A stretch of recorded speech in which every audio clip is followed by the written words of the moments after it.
எனக்கு மிகவும் பிரியமான நண்பு சகோதர சகோதரிகளே, உங்களை ஒவ்வொருவரையும் சந்திப்பது அதிக மகிழ்ச்சி அடைகிறேன். மாறாத கர்த்தர் கடந்த 7 மாதங்கள் நம்மையும் குடும்பத்தையும் ஊழியத்தையும் எவ்வளவு அழகாய் நடத்தி கொண்டு வந்திருக்கிறார். அந்த ஆண்டவரை நினைத்து என் ஆத்துமா கர்த்தரை ஸ்தோத்தரிக்கிறது.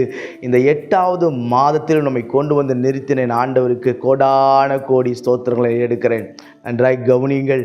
இந்த வருடத்தை துவங்கின எத்தனையோ பேர் இந்த 8வது மாதத்தை பார்க்க முடியாமல் இந்த மண்ணறைக்குள் மறைந்து போயிருக்கிறார்கள். ஆனாலும் நமக்கு கர்த்தர் கிருபையாய் ஆயுசு நாளை கூட்டி கொடுத்து இந்த 8வது மாதம் முதல் தேதியை பார்க்கும்படி கர்த்தர் பாராட்டின இரக்கத்திற்காய் நான் கர்த்தரை துதிக்கிறேன், ஸ்தோத்தரிக்கிறேன். நீங்கள் என்னோடு கூட இணைந்திருப்பது எனக்கு அதிக சந்தோஷம். உங்களுக்கு அறிமுகமான ஒவ்வொருவருக்கும் நீங்கள் ஷேர் செய்யுங்கள். கர்த்தர் உங்களை ஆசீர்வதிப்பார், மேன்மைப்படுத்துவார், உயர்த்துவார். கடந்த 7 மாதங்கள் ஒருவேளை கடினமான பாதைகளாய் உங்களுக்கு இருக்கலாம், வேதனையான பாதையாய் இருக்கலாம், துக்கம் நிறைந்த பாதையாய் இருக்கலாம், அவமானங்கள் நிறைந்த பாதையாய் இருக்கலாம். இந்த 8வது மாதத்தை கர்த்தர் நமக்கு ஆசீர்வாதமாக்கி தரும்படிக்கு என்ன வாக்குத்தத்தம் வைத்திருக்கிறார் தெரியுமா? அது சங்கீதம் 37வது சங்கீதம் 34வது வசனம் சொல்லுகிறது, அவர் உன்னை உயர்த்துவார், அவர் உன்னை உயர்த்துவார் என்று கர்த்தருடைய வார்த்தையை நான் வாக்குத்தத்தமாய் நான் உங்களுக்கு சொல்லுகிறேன். இன்றைக்கு இந்த உலகத்தில் நீங்கள் யோசிக்கும் பொழுது உயர்வை விரும்பாத ஜனங்கள் யாருமே இல்லை.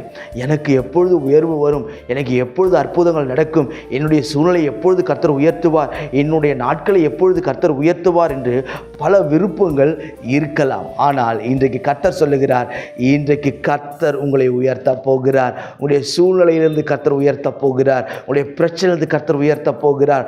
எப்பொழுது என் பிள்ளைகளுடைய வாழ்க்கை உயரும் என்று சொல்லி நீங்கள் பல கேள்விகளோடு உட்கார்ந்து கொண்டிருக்கலாம். உங்கள் பிள்ளைகளின் வாழ்க்கையும் கர்த்தர் நிச்சயம் உயர்த்த அவர் போதுமானவராய் இருக்கிறார். இந்த வார்த்தையை கேட்கிற நீங்கள் யோசித்து கொண்டே இருக்கலாம், இந்த 7 மாதம் எவ்வளவோ நல்லது நடக்கும்னு சொன்னாங்க, ஆனால் ஒன்றுமே நடக்கலையே.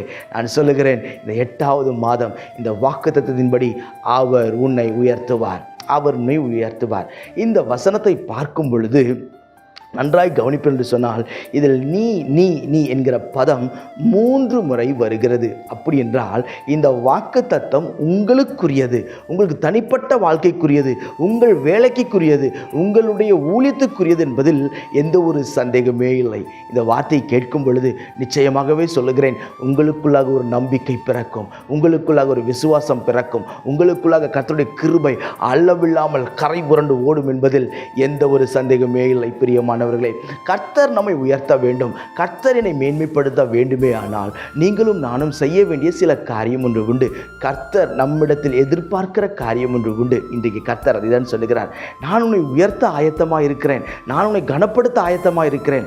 ஆனால் நான் எதிர்பார்க்கிற சில காரியங்கள் உன்னிடத்தில் இருக்க வேண்டும், நான் விரும்புகிற காரியம் உன்னிடத்தில் இருக்க வேண்டும். அதை நான் உன்னோடு கூட கர்த்தர் இன்றைக்கு பேச விரும்புகிறார். பிரியமானவர்களே, முதலாவது என்ன காரியத்தை கர்த்தர் விரும்புகிறார்? அதே வசனத்தை பார்க்கும் பொழுது நீ கர்த்தருக்கு காத்திருந்து என்று கர்த்தருடைய வார்த்தை சொல்லுகிறது. முதலாவது கர்த்தர் நம்மிடத்தில் எதிர்பார்க்கிற காரியம் என்ன? காத்திருக்கிற தன்மை, காத்திருக்கிற குணம் நமக்குள்ளாக இருக்க வேண்டும். நீ கர்த்தருக்கு காத்திருக்கும் பொழுது கர்த்தர் அதை கனப்படுத்துவார். நான் கர்த்தருக்காய் பொறுமையோடு காத்திருந்தேன், அவர் என்னிடமாய் சாய்ந்து என் கூப்பிடுதலுக்கு செவி கொடுத்தார் என்று வேதம் சொல்லுகிறது. நீங்கள் எவ்வளவு நேரம் தேவ சமூகத்தில் காத்திருக்கிறீர்களோ நிச்சயம் சொல்லுகிறேன், உங்களுடைய காத்திருப்புக்கு தக்க பலன் ஒன்று உண்டு. ஒருவேளை நீங்கள் யோசிக்கலாம், எனக்கு பின்னாடி வரவங்க பூரா மேலே ஏறி போயிட்டே இருக்காங்க, எனக்கு பின்னாடி வரவங்க பூரா மேலே எழுப்பி போயிட்டே இருக்காங்க அப்படின்னு ஒரு வேளை நீங்கள் யோசித்து உங்களுக்குள்ளாக பல யோசனைகள் வரலாம். இந்த வார்த்தையை கேட்டுக்கொண்டிருக்கும் பொழுது உங்களை பார்த்து சொல்லுகிறேன், பொறுமையாய் காத்திருங்கள். மற்றவர்கள் உயர்வு வரட்டும், மற்றவர்கள் மேன்மையாய் இருக்கட்டும், மற்றவர்கள் முன்னேறி போகட்டும், நீங்கள் பொறுமையாய் காத்திருங்கள். நீங்களும் நானும் பொறுமையாய் காத்திருக்கும் பொழுது கர்த்தர் என்ன தெரியுமா செய்வார்? அந்த காத்திருப்புக்கு தக்க பலனை அவர் நிச்சயம் கொடுக்கிறவராய் இருக்கிறார். அந்த காத்திருப்பை கர்த்தர் நிச்சயம் உங்களுடைய வாழ்க்கையை நிறைவேற்ற அவர் போதுமானவராய் இருக்கிறார். அந்த காத்திருப்புக்குரிய ஒவ்வொரு காரியத்தையும் நீங்கள் செய்த ஒவ்வொரு கிரயத்தையும் கர்த்தர் கணக்கிலே வைத்து தக்கபடி ஆசீர்வதிக்க அவர் போதுமானவராய் இருக்கிறார். சங்கீதம் 25:3 சொல்லுகிறது, கர்த்தருக்கு காத்திருக்கிறவர்கள் வெட்கப்பட்டு போவதில்லை. நீ காத்திருக்கும் பொழுது வெட்கப்பட்டு போவதே இல்லை. உன்னுடைய முகத்தை கர்த்தர் வெட்கத்திற்கு விட்டு கொடுக்கவே மாட்டார். ஒரு வேளை உங்களை வெட்கப்படுத்த வேண்டும், உங்களை உதாசீனப்படுத்த வேண்டும், உங்களை நிராகரிக்கப்பட வேண்டும், உங்களை உடைக்க வேண்டும், உங்களை நாசப்படுத்த வேண்டும் என்று சொல்லி பலர் பலவிதமான யோசனைகளை யோசிக்கலாம். ஆனால் கர்த்தர் சொல்லுகிறார், நீ எனக்கு காத்திருக்கும் பொழுது நீ என்ன செய்ய மாட்டியா? ஒரு நாளும் வெட்கப்பட்டு போகவே மாட்டாய். கர்த்தருக்கு காத்திருக்க பழக வேண்டும். நீ கர்த்தருடைய சமூகத்தில் காத்திருக்க பழகணும். உங்களுக்கு எப்பெல்லாம் நேரம் கிடைக்குதோ தேவ சமூகத்தில் நீங்கள் காத்திருக்க வேண்டும். அந்த தேவ சமூகத்தில் காத்திருக்கிற நேரங்களில் கர்த்தர் அதற்குரிய பலனை கொடுத்து உங்களை உயர்த்த அவர் போதுமானவராய் இருக்கிறார். ஒரு உயர்வு வர வேண்டும் என்று சொன்னால் சீக்கிரத்தில் வராது. ஒரு மேன்மை வர வேண்டும் என்று சொன்னால் சீக்கிரத்தில் வராது. ஆனாலும் நீ பொறுமையாய் காத்திருக்கிறதை கர்த்தர் கவனித்து பார்த்து உன் தலையை உயர்த்த அவர் போதுமானவராய் இருக்கிறார். பிரியமானவர்களே, முதலாவது நீங்கள் நானும் செய்ய வேண்டிய ஒரு காரியம் என்ன தெரியுமா? காத்திருக்க வேண்டும். எப்படி காத்திருக்க வேண்டுமாம்? பொறுமையோடு காத்திருக்க வேண்டும். அடுத்தது சங்கீதம் 37:7 சொல்லுகிறது, கர்த்தரை நோக்கி அமர்ந்து அவருக்கு காத்திரு, காரிய சுத்தியை உள்ளவன் மேலும் தீவினை செய்கிறவன் மனுஷன் மேலும் எரிச்சலாகாதே. உன்னுடைய காத்திருக்கிற நேரத்தில் எப்படி இருக்க வேண்டுமாம்? எரிச்சலோடு காத்திருக்கக்கூடாது. இன்னைக்கு அதான், எவ்வளவு நான் காத்திருப்பது, எவ்வளவு நேரம் காத்திருப்பது, ஒரு எரிச்சல் உள்ளுக்குள்ள வர அந்த எரிச்சல் போராட்டம் உன்னுடைய உயர்வை தடுக்கிறது என்பதை நீங்களும் நானும் மறந்து போகக்கூடாது. நம் எரிச்சலோடு காத்திருக்கிறது. ஐயோ, மற்றவர்கள் மேலே வராங்க, மற்றவர்கள் உயர்வை பார்த்து வயிறு எறிவது, மற்றவர்களை கர்த்தர் மேன்மைப்படுத்தும் போது வயிறு எறிவது, மற்றவர்களை கர்த்தர் ஆசீர்வதிக்கும் போது அந்த எரிச்சலை உள்ளே வைத்து நீங்கள் போராடும் பொழுது என்ன தெரியுமா ஆகும்? உங்களுடைய வாழ்க்கையில் வருகிற உயர்வை கர்த்தர் தடுத்து நிறுத்துகிறவராய் இருக்கிறார். ஒருவேளை கர்த்தர் உங்களை நாளை இல்லை நாளை மறுநாள் உயர்த்தலாம் என்று தீர்மானித்திருப்பார். அதற்கு முன்பாக நீங்கள் செய்கிற சின்ன எரிச்சல், போராட்டம், கசப்பு உங்களுடைய உயர்வை தடுத்து நிறுத்துகிறது. இன்றைக்கு இந்த வார்த்தை கேட்கிற நீங்கள், நீ மனுஷர் மேல், பொல்லாத மனுஷர் மேலும் நீ எரிச்சலாகாதே. பொறுமையாய் காத்திரு, பொறுமையாய் காத்திரு. குறித்த நாளுக்காய் தரிசனம் வைக்கப்பட்டிருக்கிறதாம். அது முடிவிலே நிச்சயம் விளங்கும். தாமதித்தாலும் அது நிறைவேறும். நீ காத்திரு என்று கர்த்தர் விரும்புகிறார். இன்றைக்கு எவ்வளவு வாக்குத்தத்தங்களை நாம் பெற்றிருக்கிறோம், எவ்வளவு வாக்குத்தத்தங்கள் நாம் கையிலே வைத்திருக்கிறோம். படிக்கும் பொழுதும் வேதம் வாசிக்கும் பொழுதும் எவ்வளவு வாக்குத்தத்தங்கள் கர்த்தர் நமக்கு தருகிறார். தீர்க்கதரிசிகள் மூலமாய் எவ்வளவு வாக்குத்தத்தங்கள் நமக்கு தருகிறார். ஆனால் ஏன் அது நிறைவேறவில்லை? ஏன் அதை கர்த்தர் வாய்க்கவில்லை என்று சொன்னால், நம்மிடத்தில் இருக்கிற குறைவுகள். இன்றைக்கு நம்மை நாமே ஆராய்ந்து பார்த்து நம்மை நாமே சரி செய்வோமே ஆனால் கர்த்தர் சொல்லுகிறார், உன் தலையை அவர் உயர்த்துவார், உன்னை கனப்படுத்துவார். நீ காத்திரு, பொறுமையாய் காத்திரு. இரண்டாவது, கர்த்தர் நம்மிடத்தில் எதிர்பார்க்கிற காரியம் என்ன? வசனம் சொல்லுகிறது, அவருடைய வழியை கைக்கொள். இரண்டாவது, கர்த்தர் சொல்லுகிறார், நீ காத்திருக்கிற நேரத்தில் நாம் செய்ய வேண்டிய காரியம் என்ன தெரியுமா? அவருடைய வழியை கை கொள்ள வேண்டும். இன்னைக்கு நமக்கு தெரிந்த பல வழிகள் இந்த பூமியில் உண்டு. இந்த வழிக்கும் போகலாம், அந்த வழிக்கும் போகலாம். நன்மையான வழியும் இருக்கிறது, தீமையான வழியும் இருக்கிறது. நேர் வழியாய் போய் சம்பாதிக்கிற சம்பாதியம் இருக்கிறது, குறுக்கு வழியாய் போய் சம்பாதிக்கிற சம்பாதியமும் இருக்கிறது. ஆனால் நீ கர்த்தரிடத்தில் காத்திருக்கும் போது கர்த்தர் சொல்லுகிறார், அவருடைய வழியை நீ கற்றுக்கொள். கர்த்தருடைய வழி இன்னது என்றை நாம் கற்றுக்கொள்ள வேண்டும். சங்கீதம் அழகாய் சொல்லுகிறது பாருங்கள்.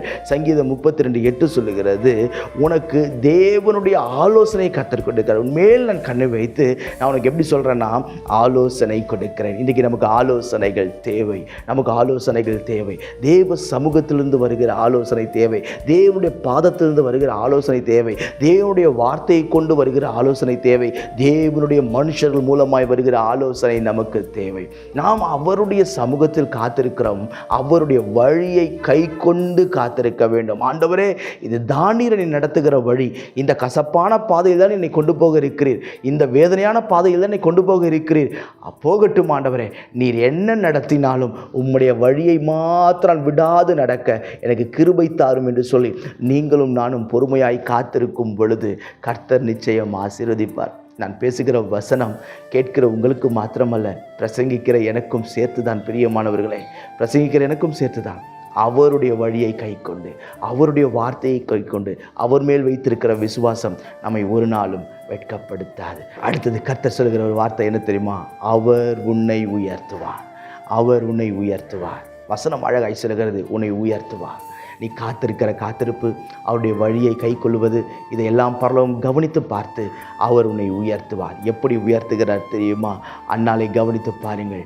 பிள்ளை இல்லாமல் தலை குனிந்து நின்ற நேரத்தில் அன்னாளின் தலையை கர்த்தர் உயர்த்தினார். அன்னாள் சொல்லுகிறார், அவரின் கொம்பை உயர்த்தினார் என்று சொல்லி. இன்றைக்கு உங்கள் கொம்பை கர்த்தர் உயர்த்துவார், உங்கள் தலையை உயர்த்துவார். ஐயோ பிள்ளை இல்லை என்று சொல்லி தேவ சமூகத்தில் போய் அழுத கர்த்தருடைய சமூகத்தில் புலம்பின புலம்பல்கள், கர்த்தருடைய பாதத்தில் விழுந்து கிடந்த அந்த நேரங்களை கர்த்தர் கவனித்து பார்க்கிறார். நீங்கள் பொறுமையாய் காத்திருக்கும் போது அன்னாளை போல தேவ சமூகத்தில் உங்களை தாழ்த்தி ஜெபம் பண்ணும் பொழுது அவர் நிச்சயம் உங்களை உயர்த்துவார். அடுத்தது தாவீதை பாருங்கள். ஐயோ எல்லாராலையும் துரத்தப்படுகிற ஒரு வாழ்க்கை, அவனுடைய சகோதரர்களால் மறக்கப்பட்ட ஒரு வாழ்க்கை, பெற்றோரால் மறக்கப்பட்ட ஒரு வார்த்தை. சாமுவேல் சொல்லுகிறான், உனக்கு இவ்வளவுதான் பிள்ளைகளா என்று கேட்டபொழுது, இல்லை இன்னும் ஒருவன் இருக்கிறான், அவன் ஆடுகளை மேய்த்து கொண்டிருக்கிறான். சாமுவேல் தீர்க்கதரிசி சொல்லுகிறான், அவன் வரும் வரை நான் பந்தி இருப்பதில்லை என்று சொல்லி. அவன் சத்துருக்களுக்கு மத்தியிலே, அவன் சொந்த ஜனங்களுக்கு மத்தியிலே கர்த்தர் தாவீதின் தலையை உயர்த்தினார் என்று வேதம் சொல்லுகிறது. அதே ஆண்டவர் நிச்சயம் உங்களையும் உயர்த்துவார். அடுத்தது யோசுவாவை குறித்து பாருங்கள். மோசே போன பிறகு கர்த்தர் சொல்லுகிறார், இந்த ஜனத்திற்கு முன்பாக நான் உன்னை மேன்மைப்படுத்துகிறேன் என்று சொல்லி கர்த்தர் அவனுடைய காத்திருப்புக்கு தக்க பலனை கர்த்தர் ஒரு நாள் நிச்சயம் கொடுத்தார். இன்றைக்கு வெகு நாள் காத்திருப்பு இருதயத்தை இளைக்க பண்ணும். விரும்பினது வரும்பொழுதோ ஜீவ விருட்சம் போல் இருக்கும் என்று வேதம் சொல்லுகிறது. இன்றைக்கு இளைத்து போயிருக்கிறீங்களா? சோர்ந்து போயிருக்கீங்களா? உயர்வு வரலன்னு யோசிக்கிறீங்களா? இந்த மாதம் 8 என்று சொன்னால் புதிய துவக்கம். கர்த்தர் இந்த 8வது மாதத்தில் உங்கள் தலையை உயர்த்துவார், உங்களை ஆசீர்வதிப்பார், உங்களை மேன்மைப்படுத்துவார், உங்கள் கண்ணீரை துடைப்பார், உங்களை வாழ வைப்பார். நான் உங்களுக்காய் ஜெபிக்கட்டும்.